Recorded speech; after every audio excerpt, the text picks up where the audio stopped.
연속적으로 집 이야기가 나오죠.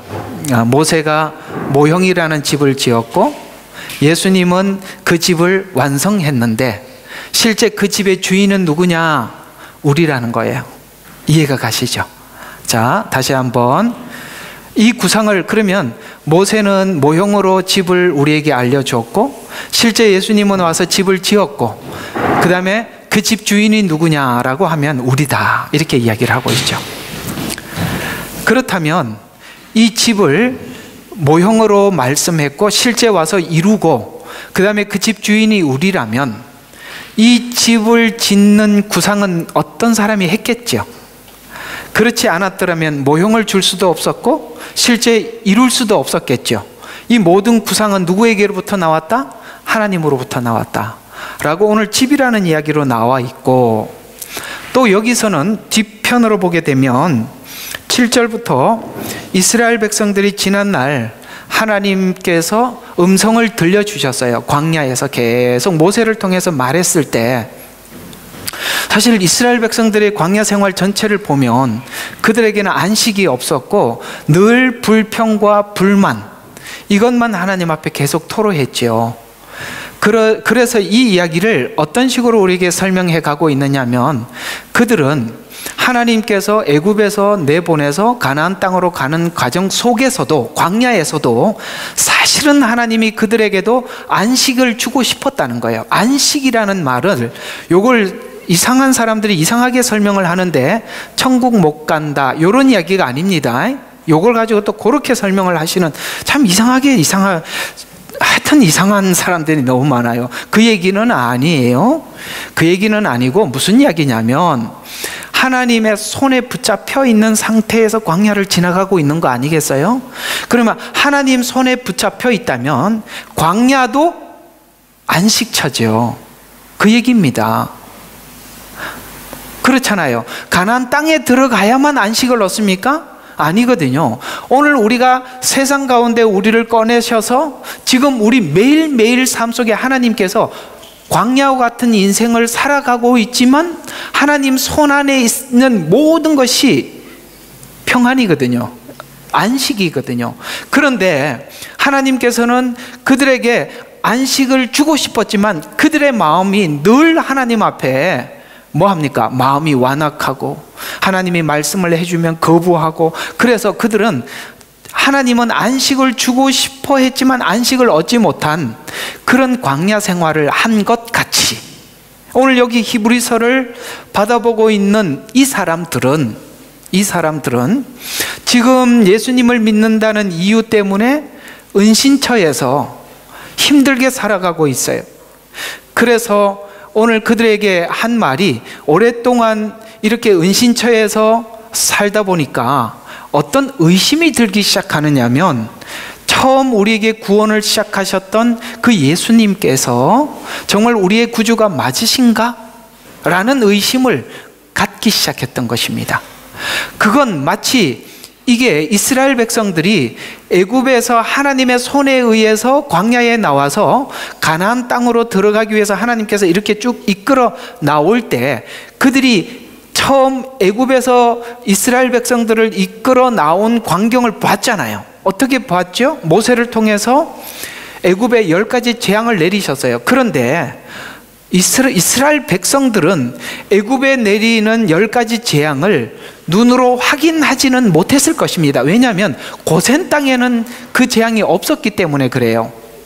그러나 하나님께서 이스라엘 백성들을 놓아주게 하기 위해서는 이 바로에게 계속 재앙을 내리셨어요. 그러나 이스라엘 백성들이 눈으로 확인한 건 뭐였냐면, 이스라엘 백성들이 눈으로 확인한 것은 홍해 앞에서 하나님께서 홍해를 갈라준 사건은 확인을 했고, 또 마지막 재앙이었던 장자의 재앙 알지요?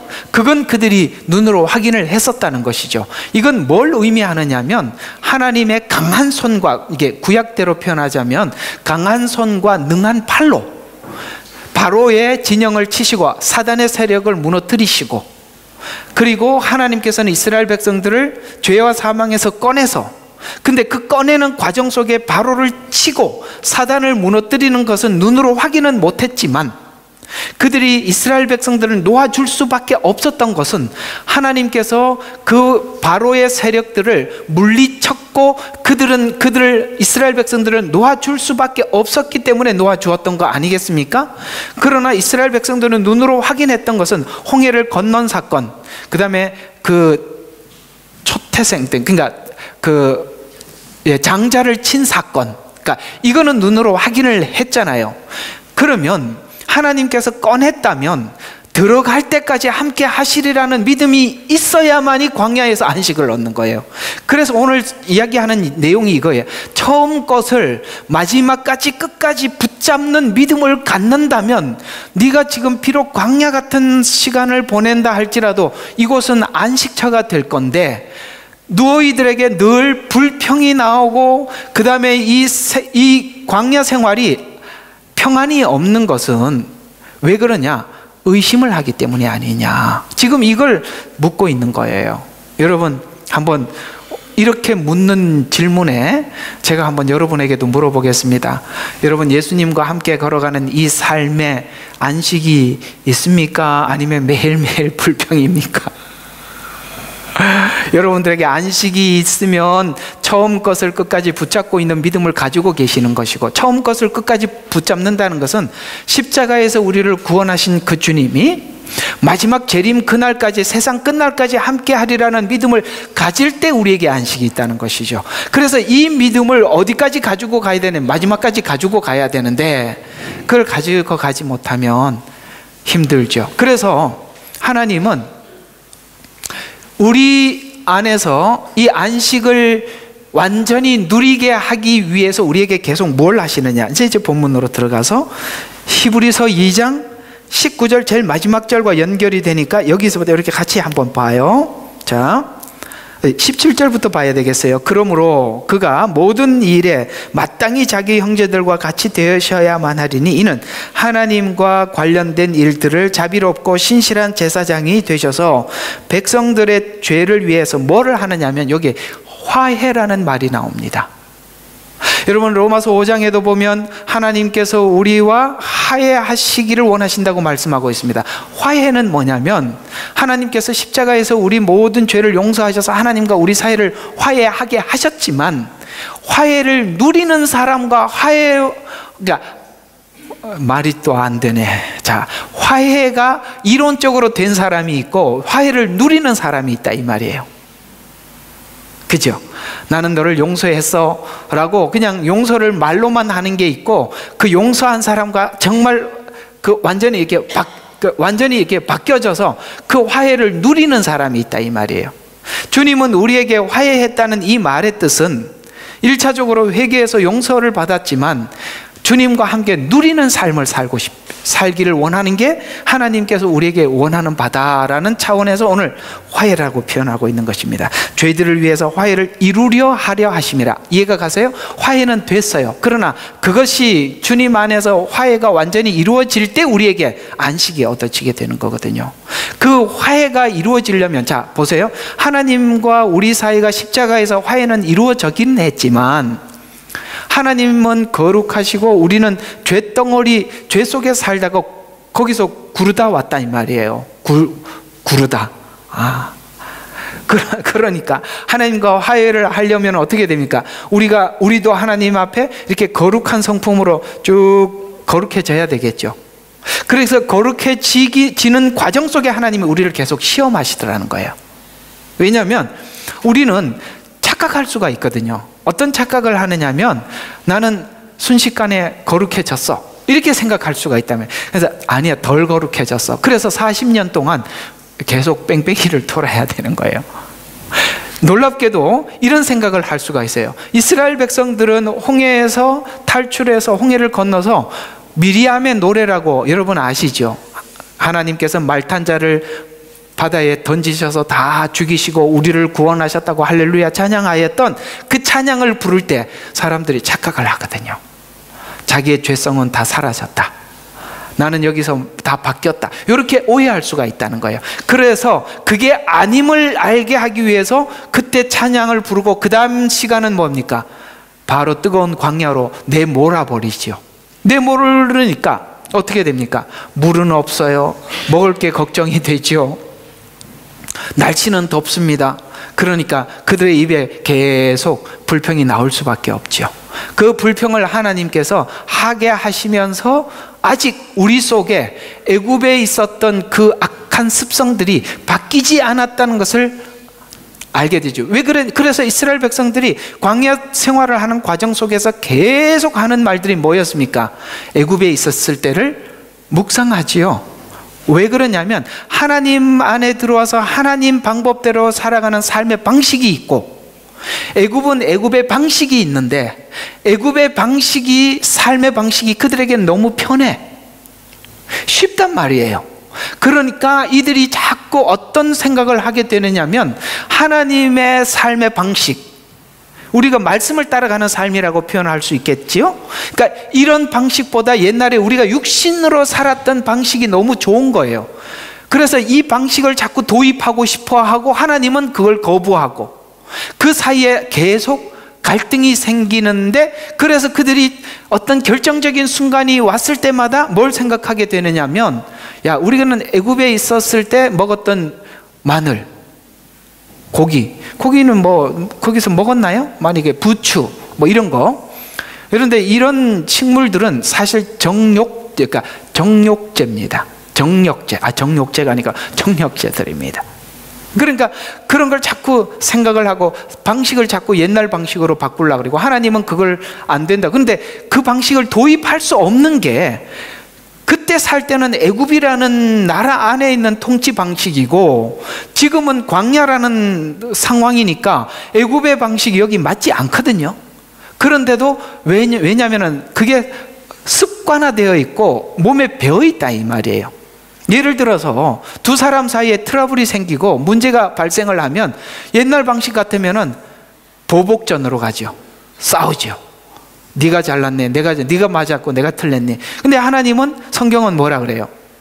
그들을 위해서 축복해 주라니까 이게 하나님 방식이고 우리는 방식이 옛날 방식이고, 이 둘 사이에서 우리가 자꾸 뭘 확인하게 만드냐면 우리 마음이 아직도 여전히 하나님을 향해서 돌아서지 않고 완악하다는 것을 가르쳐 주고, 그걸 가르쳐 줘서 하나님 앞에 계속 돌이키도록 하나님은 매일매일 삶 속에 시험을 하신다 이 말이에요.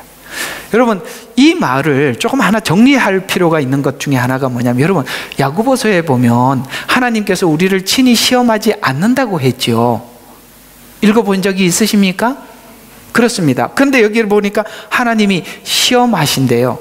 그런데 야고보서에서 하는 말이 무슨 말이냐면, 하나님은 직접 시험을 하는 게 아니라 사실 우리는 그런 하나님이 원하는 방식과 우리 방식 사이에서 우리는 나도 모르게 내 방식이 하나님이 원하는 방식 앞에서 계속 시험을 당하고 있는 거예요. 그래서 우리 자신 그런 하나님 이렇게 살아라라고 하고 있고 나는 이렇게 살고 싶지 않는 그 사이에서 우리는 계속 우리 안에 무엇이 있는지 꺼내놓음으로써 우리 스스로가 시험을 당하고 있다, 이런 얘기지, 하나님께서 직접 시험을 당하시지 않는다라는 말은 그런 이야기입니다. 이해가 가세요? 예. 그 자체가 우리에게 그냥 그렇게 우리 자신을 보게 만드는 것이죠. 그래서 시험받는 자들을, 근데 주님은 우리에게 시험을 당할 때 네 스스로 너 혼자 이기지 마라. 왜냐하면 예수님도 시험을 당하셔서 시험 당하는 자들을 도울 수 있다는 거예요. 그래서 이 시험을 당할 때 뭘 생각해야 되면 예수를 깊이 생각하라. 오늘 그 얘기예요. 시험을 당할 때 뭘 생각하라고요? 예수를 깊이 생각해라. 예수님도 시험을 당하셔서 육체를 입고 오셔서 40일 금식 기도 끝나고 시험을 당하셨고, 무리들에게도 시험을 당하셨고, 계속 시험을 당하셨지만 그때마다 예수님께서 대처했던 방식이 뭡니까? 항상 하나님께 묻고 하나님이 목적한 게 무엇이며 자꾸 그걸 먼저 물었다는 거예요. 그럴 때 내 마음에 안 들더라도, 애굽의 방식이 아니더라도, 세상의 방식이 아니더라도 하나님께서 원하는 방식대로 할 때 우리에게 뭐가 있다? 안식이 있다. 지금 그 얘기를 하고 싶은 거예요. 어때요? 이 말 공감하시죠? 하시다 보면, 우리가 살다 보면 이 두 갈등 사이에서 하나님이 원하는 방식을 선택해서 가고 할 때 우리 마음속에 자신감이 생기고 안식이 있는 거예요. 그래서 능히 도와줄 수 있다. 그러면 예수님은 왜 우리 모든 것을 도와줄 수 있는가? 자, 첫 번째, 그분은 이 세상에 여러분 가장 고독한 사람이 누구 같아요? 제일 고독한 사람이, 제가 생각할 때는 세상에 누구도 말릴 수 없는 권력자들이라고 생각합니다. 여러분 높은 위치에 가면 교만 더하기 고독이 같이 있다는 거예요. 교만도 하지만은 참 고독합니다. 왜요? 자기가 힘을 가지면 자기 주변에 자기를 위한 충신은 없고 간신만 모여드는 거예요. 그래서 누가 무슨 말을 해도 믿을 수가 없는 거예요. 참 고독한 자리입니다. 그리고 홀로 결정을 해야 돼요. 그게 바로 가장 높은 위치에 있는 사람들의 아픔이고 고독이고 교만이기도 합니다. 그런데 예수님은 어떤 분이시죠? 만왕의 왕이세요. 이 땅에 있는 왕도 예수님 이상의 왕은 없는 거예요. 그래서 가장 높고 고귀한 자리에, 높은 자리에 있는 그 사람들의 교만과 그들의 고독함도 주님은 아세요. 그래서 그 시험을 당할 때 예수님께 물어보라는 얘기고, 또 하나는 예수님은 가장 낮으세요. 어디까지 낮아지셨죠? 말구유에까지 낮아지셨어요. 말구유에까지 낮아지셨다는 이야기는 뭘까요? 여러분, 이스라엘 백성들의 레위기를 보면 말고기는 하나님이 부정한 짐승이라고 말씀했어요. 왜요? 말은요, 굽은 갈라졌지만 되새김질을 못하거든요. 그런 짐승들은 부정하다고 말씀을 하셨었어요. 그런데 여러분, 말구유통에 태어나셨어요. 그러니까 예수님 오심부터 뭐였습니까? 가장 비참하고 가장 낮은 자리에 오신 것이죠. 바로 그 얘기를 우리에게 하고 있는 것입니다. 우리 이 땅에 가장 비천한 자리에 있는 사람들의 마음도 예수님은 수용할 수 있어요. 이 두 가지를 다 수용한다는 거예요. 가장 지위가 높은 사람, 이 땅에 가장 낮은 사람의 마음을 다 끌어모아서 주님은 내 마음 모를 거야, 이 얘기 하지 말라는 거예요. 주님은 다 아신다는 것이죠. 여러분, 예수님처럼 이렇게 비참한 배반을 당해본 사람이 또 누가 있겠습니까? 그 무리들이 예수님은 호산나 호산나 호산나 했던 사람들이 며칠 후에 돌변해서 예수님을 십자가에 못 박으라는 이 충격을 누가 감내할 수가 있겠습니까? 그런데 예수님은 그것을 경험하신 분이에요. 여러분, 사람들 때문에 아프고 돌아섬 때문에 괴로워하십니까? 그건 예수님께서 겪으신 일에 비하면 우리는 극소수입니다. 그분은 하나님으로서 십자가에서 벗은 채로, 발가벗은 채로 십자가에 죽으셨습니다. 그 수치와 모욕, 배반, 이 세상에 어느 누구도 겪지 못할 것들을 겪었지요. 그래서 주님하고 물으시면 우리 마음을 아시고 찾아오셔서 그 시험을 이길 수 있도록, 얘야, 이럴 때는 이렇게 해야 한다 라고 말씀하시기도 하지만, 주님의 가장 큰 위로가 무엇일까요? 우리가 배반을 당하고 고통을 당하고 홀로 외롭고 고독할 때 주님은 이렇게 대답하실걸요? 얘야, 내 마음, 네 마음 내가 다 안다. 이거보다 더 위로가 되는 게 뭐가 있겠어요? 그래서 우리가 누구에게 이야기를 하고 나면 그 사람이 위로받으러 갔는데 이게 틀렸고 저게 틀리고 그 사람한테 다시 얘기하고 싶지 않죠. 일단은 들어주고 다 끌어안아주면서 나도 네 마음 다 알아, 이렇게 얘기해주면 다 끝나는 일인데, 그죠? 그 얘기예요. 주님은, 저도 참 그럴 때 위로를 참 많이 받았어요. 너무 힘들어서 하나님 앞에 하나님하고 이렇게 저렇게 얘기를 했더니 주님이 다 안다 그러니까 그걸로 끝나던데요. 그걸로 그냥 더 위로가 필요 없어요. 다 안다, 내가 네 마음 다 안다, 이러니까 할 말이 없더라고요.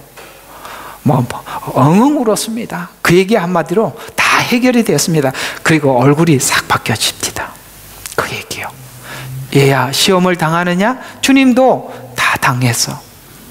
그때 내게 나와서 구해라. 그러면서 우리가 이 모든 삶의 안식을 얻기 위해서는 3장 1절이 그 얘기예요. 자오는 이제 본문에 들어가는데, 그러므로 하늘의 부르심에 참여하는 거룩한 형제들아, 성도들을 이야기하는 것입니다. 우리의 고백하는 바 사도시며 제사장인 예수를 깊이 생각하라 라고 이야기합니다. 여기 보면 예수님을 생각을 하는데 사도, 제사장 이렇게 표현하고 있는데, 보세요. 대제사장, 오늘 여기 보면은 히브리서는 대제사장이라고 이야기하는데, 제사장은 뭡니까? 화해의 직분을 맡은 자라는 뜻이에요. 어떤 화해의 직분이냐면은 이스라엘 백성들의 죄를 가지고 하나님 앞에 중보하러 나가는 자라는 뜻이에요. 중보자. 그러니까 하나님은 율법으로 공의로 심판하시는 분이시지만 예수님께서 그 중간에 중보하시지요. 우리의 죄를 중보하십니다. 그래서 예수님의 중보자인 예수님을 생각하고 사도라는 말은 하나님께서 택하여 불러 하나님의 뜻을 위해서 택하여 부른 자라는 뜻이에요. 그러니까 구약의 표현으로는 대제사장이라고 표현을 하고 있고, 신약의 표현으로는 사도라고 표현을 하고 있잖아요. 사도는 어떤 일을 하는 사람들이냐면 예수님의 십자가의 죽음과 부활을 본 자, 그 보고 전하는 자라는 뜻이 여기 담겨 있어요. 그러니까 사도들이 뭘 전했죠? 예수님 십자가에 죽으셨습니다. 부활하셨습니다. 예수님을 믿으면 우리가 영원한 생명을 얻습니다. 나아가서 어디까지 전했습니까? 그 주님은 다시 오실 것입니다 라고 이 신약 성경에 기록한 사도들의 복음이 요한계시록까지, 요한도 사도니까 그 얘기를 우리에게 했다 이 말이죠. 그러니 우리가 구약에 있는 예수님을 생각할 때 대제사장이 어떤 일을 했는지, 그 다음에 사도가 어떤 일을 했는지 그분을 깊이 생각해라. 그럴 때 우리에게 뭐가 생긴다? 오늘 히브리서 주제가 뭐예요? 믿음. 예수님을 생각해야만이 믿음이 생기는 거예요. 그러니까 예수님의 뭘 생각해야 되냐? 대제사장, 사도인 예수님을 생각할 때 우리에게 믿음이 생긴다, 이렇게 우리에게 말씀하고 있는 것이죠. 그래서 그는 자기를 세우신 분께 신실하기를 마치 모세가 그분의 온 집에서 한 것과 같이 하셨으니, 그가 모세보다 더 영광을 받아 마땅함은 마치 집을 지은 사람이 그 집보다 더 존귀한 것 같은 일이, 설계를 전해준 사람보다 완성한 자가 더 크다, 이렇게 이야기를 하면서, 또 모세는 실로 장차 말하여질 것들에 대한 증거를 위해서 그분의 온 집에서 종으로 신실하였으니, 그리스도는 자기 자신을 집을 맡은 아들이니 만일 우리가 확신과 소망의 기쁨을 끝까지 굳게 붙들면 우리가 그의 집이라. 아멘. 여기 자꾸 히브리서에서 표현하고 있는 게 뭐냐면 소망이라는 단어, 그 다음에 끝까지라는 이야기예요. 끝까지. 왜 우리 중간에 예수님은 나의 구주라고 고백은 해놓고 왜 지금 기쁨을 잃어버립니까? 끝까지 믿지 않기 때문에 그래요. 재림까지. 여러분, 그래서 구원은 초림부터 재림까지지 초림만 믿는 게 구원은 아닙니다. 왜 우리가 재림이 임박했는데도 사람들에게 이 재림에 대해서 얘기를 하면 믿지 않습니까? 왜요? 재림까지 안 믿고 십자가만 믿고 앉아있기 때문에 그래요. 아니요, 주님 오실 때까지 믿어야 되는 거예요. 그럴 때 우리에게 안식이 있는 거예요. 안식. 그래서 여기서 이제 7절부터 좀 빨리 지나가 봅시다. 그러므로 성령께서 말씀하시기를 오늘 너희가 그의 음성을 듣거든 경노할 때 광야에서 시험의 날들과 같이 마음을 완악하게 하지 마라. 왜 자꾸 완악해진다고요? 끝까지 안 믿으니까 완악한 거예요. 그래서 홍해에 있었던 그 기쁨이 지속되지는 않잖아요. 광야 생활을 가는 과정 속에서. 그죠? 그래서 우리가 자꾸 이렇게 착각을 하면 안 돼요.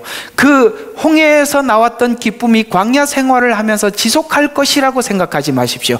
그 광야 생활은 다른 거예요. 어떤 거냐면 내 속에 있는 죄의 습성을 꺼내놓는 시간이기 때문에 내게는 고통스러운 거예요. 그런데 그 고통스러운 죄를 꺼내놓고 거룩을 담는 이 과정 속에서도 기쁨이 있는 사람이 있는데, 그게 누구냐? 바로 주님께서 처음 시작한 것을 끝까지 이루리라는 하나님을 믿는 자만이 안식 가운데 이 일을 지나갈 수 있다, 이 말이에요. 그래서 참 이 교인 예수님 믿는 분들이 처음에 예수 믿고 할렐루야하고 그렇게 행복했다가 나중에 하나님께서 딱 달아보고 그 다음에 시험하시고 우리 속에 있는 완악한 것을 보게 하고 그럴 때 독해져 버린단 말이에요. 왜요? 끝까지 믿지 않기 때문에 그러는 거예요. 사랑하는 여러분, 만난 그분이 여러분의 일생에서 항상 즐거움으로 기쁨, 그 처음에 주셨던 그 홍해 건넸을 때 그 기쁨을 유지하기를 바랍니다.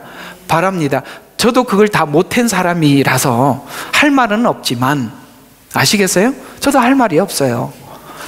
항상 얘기하지만 설교자를 하나님이 왜 사람을 세운지 아십니까? 여러분들과 저는 똑같이 전전긍긍하는 고통스러운 인간에 불과한 겁니다. 우리 모두 다 전전긍긍하면서 그 힘든 과정과 시간을 경험한 사람이 그 길을 걸어오는 사람들에게 공감하라고 사람을 세워서 설교하게 하는 거예요. 그러니까 저는 여러분과 다르지 않아요. 그런데 안단 말이에요, 이게 뭔지는.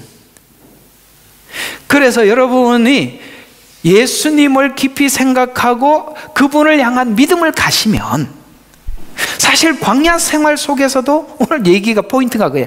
안식과 평안이 있다, 이 말이에요. 왜 그걸 다 잃어버리고 가느냐라고 묻는 것입니다. 그래서 그 많은 사람들이 애굽에서 나왔지만 이 안식과 평안을 계속 유지하고 가지고 갔던 사람들이 여호수아와 갈렙이 있었어요. 그들은 이 시간을 통해서 더 믿음이 업그레이드 될 수 있었고, 하나님 주신 땅을 바라보면서 그 안에 있는 사람을 보는 것이 아니라 약속을 보는 거예요. 바로 그거예요. 무슨 차이가 나느냐? 마지막 약속을 보느냐, 아니면 현실만 볼 줄 아느냐, 그 차이인 것입니다. 여러분, 어디에다가 여러분의 점을 찍고 가고 계세요? 지금 현재에다가 점을 찍고 계십니까? 아니면 마지막 끝에다 찍고 계십니까? 라고 하나님이 우리에게 물으시는 것이 않습니까? 그래서 오늘 9절에 이렇게 이야기를 하는, 그때의 조상들이 나를 시험하였고 나를 증명하였으며 또 내가 한 일들을 40년 동안 보았는데 그러므로 내가 그 이 세대에 노하여 말하기를. 그러니까 기쁨을 함께 누리고 화평을 누려야 되는데 하나님은 40년 동안 계속 진노할 수밖에 없었다는 거예요. 참 둘이, 이스라엘 백성들도 답답한 일이고 하나님도 참 안타까운 이야기죠. 그래서 노할 수밖에 없었다. 그래서 노여워하며 말하기를 그들은 항상 마음이 미혹되었대요. 여기 성경대로 표현하자면 13절, 오늘이라고 부르는 매일 동안, 여기 본문대로 보면 항상, 아시겠습니까? 항상 매일 하나님의 경노하는 소리만 들을 수밖에 없었다. 참 힘들죠. 매일 야단을 치고 매일 혼을 내야 되니까 혼내는 사람들도 괴롭고요, 듣는 사람들도 죽을 지경이죠. 우리는 얼마든지 이 시간들을 기쁨으로 갈 수 있어요. 못 가는 이유가 뭐라고요? 현실을 보느냐 끝을 보느냐라는 이야기예요. 그런데 끝을 볼 수 있는 믿음은 무엇이냐면 꺼낸 능력이에요. 애굽에서 꺼낸 능력을 가지신 그 하나님은 마지막 그 약속까지 이루실 줄로 믿으라는 거예요. 사실 오늘 여기 히브리서를 받아봐야만 했던 이들은 정말 고통스러운 시간. 초대교인들을 보면, 여러분 초대교회를 생각할 때마다 사도행전 3장 4장을 생각하나요? 아닙니다. 그건 잠시였습니다. 이스라엘 백성들, 특히 초대교인들은요, 끊임없이 환난의 고통을 겪든지 그 다음에 이단의 미혹을 받든지 그들은 정말 괴로운 인생을 살았습니다. 저는 오늘 아침에 이 본문을 묵상하면서 오면서 이런 생각이 드는 거예요. 기독교 역사 속에 가장 안전하고 가장 행복한 시간을 보내는 게 여러분 세대입니다. 여러분, 과거 세대가 기독교인들이 편한 인생을 살았다고요? 아닙니다. 얼마나 힘들었는지 몰라요. 중세 때는요, 마녀라고 칭해가지고요, 그 진짜 참 그리스도인들은, 기독교는 다원주의 아닙니까? 그건 가짜 기독교잖아요. 거기에 협상하고 타협한 사람들은 안전을 보장을 받았지만 진짜 그리스도인들은 대부분 순교를 당하고 괴로움을 겪었어요. 얼마 전에 아시다시피 우리 한국도 보면 신사참배, 기독교인들의 타겟 아니겠습니까? 6.25 동란도 동일합니다. 기독교인들은 용서가 없었어요. 그런데 유일하게 우리 세대에 이렇게 편한 시간을 보내고 있는 것입니다. 이와 마찬가지로 히브리서를 받아봐야 했던 이들은 카타쿰이라는 동굴 속에서 너무나도 힘든 시간들을 계속 보낼 수밖에 없었어요. 그래서 그들 마음에 의심이 안 생길 수가 없었고, 마음에 갈등이 왜 없었겠습니까? 그러나 히브리서를 쓰면서 그 하나님은 너희를 죄와 사망에서 구원하셨고 다시 오시리라고 약속한 그 재림의 날까지 주님 다시 오실 것이다. 용기를 내라.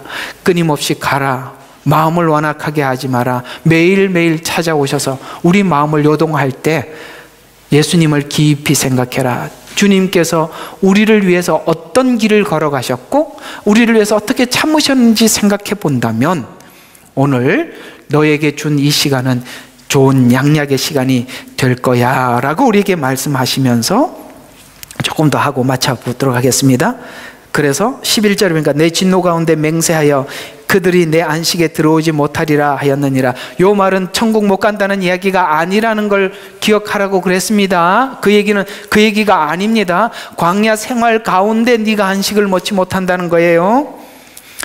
형제들아, 너희 중에 아무도 믿음 없는 악한 마음으로 살아계신 하나님께 떨어지지 않도록 주의해라. 오늘이라고 부르는 동안 매일 서로 권면하여 너희 중 아무도 죄의 속임수에 빠져 완악하게 되는 일이 없도록 해라. 처음 확신을 끝까지 붙들게 되면 우리가 그리스도의 참여한 자가 될 것이다. 매일이라는 시간, 오늘 이 이야기만 좀 하고 이야기를 좀 정리 한번 해보겠습니다. 매일 힘들죠. 여러분, 가장 소원이 뭐예요? 나는 요번에 그 코로나 팬데믹 때 한번 우리 호주에서 이런 적이 있었죠. 해외 갔다 돌아온 사람들은 집에 바로 가지 못하고 호텔에서 격리한 적이 있었죠. 14일인가. 그때 어떤 분이 그런 이야기를 합니다. 내 생애에 이게 웬 일이냐고. 이렇게 하나님이 쉴 시간을 주시다니. 그래서 14일 동안 있는 동안 자기가 평생 자고 싶은 거 다 자고 왜냐면 어차피 다 그렇잖아요. 딱 격리돼서. 그죠? 우리 아마 그런 생각이 있을 거예요. 하나님, 저 다 잊어버리고 한 달만 여행하고 싶어요. 이런 분들도 계실 거고. 딱 잠만 자고 싶습니다. 하나님, 저 한 달 동안요, 엄마로서 밥하지 않고 누가 차려놓은 밥 먹고 싶어요. 이런 여성분들도 있을 거예요. 그죠? 야, 내가 이렇게 보니까 여성분들이 그런 게 있는 것 같아요. 야, 오늘 밥 안 해도 된다. 제가 그 고민을 압니다. 왜냐하면 제가 군대에 있을 때 취사병이었거든요. 취사병은 아니에요. 함장당번인데 제가 골치 아픈 게 뭐냐면, 내가 제대하고 제일 기뻤던 게 매일 메뉴를 잡아야 되는데 애들이 와서 오늘 메뉴 뭘 하냐, 난 진짜 이것처럼 괴로운 게 없어요. 그러니까 아침 애들이 와서요, 제 밑에 쫄병들이 둘이 있어요. 꼭 와서 아침에 우리는 수병이라 그래요. 김수병님, 오늘은 메뉴 뭐 합니까? 네가 좀 짜봐라. 참 머리가 안 나와요. 그래. 그걸요, 하루에 3끼 짜는 게요, 진짜 고통스러워요. 내가 제대하고 난데 이거 안 짜는 게 그렇게 행복할 수가 없어요. 여러분, 남자들 그거 하셔야 돼요. 여성분들이요, 밥 하는 것도 힘들지만요, 오늘 점심 때 뭐 할까, 저녁 때 뭐 할까, 여러분, 이게요, 평생 간다는 게요, 진짜 힘든 거거든요. 그것만 정해도 30%는 밥 한 것 같아요. 맞는지는 모르겠습니다. 진짜 힘들더라고요. 그런 것처럼 여러분 마음의 소원이 매일매일, 그런데 하나님이 그걸 계속 하래요. 오늘 매일 시험한다 그래요. 아침이 되면요, 더 자고 싶은데 이러면 약속한 알람은 울려요. 따르르, 밥하러 가야지, 일하러 가야지, 이러고 앉아 있는데 정말 힘들죠. 그래서 하나님은 매일매일 종을 치고 이 시간에 뭐 해야 된다. 야, 저녁 예배 시간 됐잖아. 빨리 줌에 들어가야지. 교회 가야 되는지 뭐 하냐. 이러면 이게 교회는 가야 되는데 애들은 빨리빨리 준비 안 하고 막 이리 갔다 저리 갔다 혼자만 열불 나죠. 그걸 하나님이 매일 하면서 묻는데요. 즐겁게 좀 해봐라. 네, 즐겁게 좀 해봐라. 좀 인상적 그러니까 아이고 힘들어 하고 난 데야 뭐 이렇게 우거지상 부르지 말고 좀 즐겁게 해봐라. 누군들 힘 안 들게 살겠습니까? 그러나 저도 마찬가지죠. 저도 요즘은 그래도 이제 회사 나갈 일이 많이 없어서 감사한데 설교는 저녁마다 왜 이렇게 많아? 그래도 즐겁게 해. 하나님 주신 일을 즐겁게 감당하기 위해서 여러분 체질을 바꾸셔야 돼요. 이렇게 불만스러운 인생을 계속 살면 끝이 없어요. 하나님 일하는데 하나님께 즐거운 마음을 가지고 행복한 마음을 가지고 여러분이 매일매일 삶에 살아간다면 하나님께서 지혜도 주시고 즐거움도 주시고 안식도 주시고 평안도 주실 거예요. 그렇게 좀 살아봤으면 좋겠습니다. 오후에 맛있게 식사하시고, 저는 그렇게 생각합니다. 놀 때 재밌게 놀고 예배 하나님 앞에 멋지게 드리고, 저는 제 주장이 그래요. 어딜 여행은 즐거워야 한다. 그게 제 주장입니다. 즐겁게 살아가는 매일매일 인생이 되시기를 바라고, 여기에 늘 불만만 쏟아내는 사람들이 그 즐거움을 뺏어가지 않도록, 아시겠죠? 다른 사람에게 즐거움을 줄 줄 아는 그런 인생을 살아가셨으면 좋겠습니다. 기도하겠습니다. 하나님, 광야를 지나면서도 우리는 안식을 누릴 수가 있고 평안을 누릴 수 있습니다. 하나님, 이 시간, 이 과정 속에 매일매일 하나님께서 묻고 계실 때, 하나님, 우리의 체질을 하나님의 체질로 바꾸게 해주세요. 모든 일들 속에서 행복을 구하고 찾고, 설교를 하거나 하나님 일에 봉사를 할 때도 즐거운 마음으로 찬양을 부르면서 할 수 있도록, 하나님, 우리 마음의 체질을 불만스러운 체질에서 감사하는 체질로 바꾸어 주십시오. 방식을 바꾸어 주시옵소서. 애굽에 살던 방식을 가지고 교회 생활하지 않게 해주시고, 하나님, 하나님의 방식으로 살 수 있도록 축복하여 주시옵소서. 예수님 이름으로 기도드렸습니다. 아멘.